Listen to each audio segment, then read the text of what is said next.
Саламатсыз папай, мен сізге өзімнің зерттеу жұмыстарыма байланысты сұрақтарым бар еді. Сіздің ойыңызша қазіргі әйелдердің қоғамдағы рөлі қандай? Қош келдің, балам. Зерттеу жұмысының тақырыбы өте жақсы екен, сәттілік. Жалпы бүгінгі қазақ қоғамындағы әйел бейнесі бұл бұрынғы қазақ әдебиетіндегі үлгі болып жатқан, яғни біз оқып өскен әйел бейнесінен ерекше.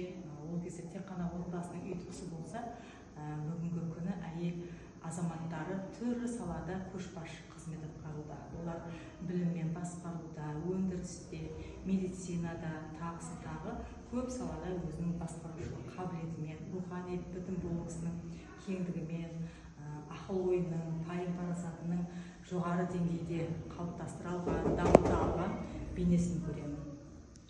Қазақ қоғамындағы әйел бейнесі дәл қазіргі сәтте, яғни көшбасшы, рухани дамыған, жаңағы өзінің ойын қоғамда еркін жеткізе алатын, ер азаматтармен тең дәрежеде өзі жұмыс жасай алатын адамның бейнесін көремін.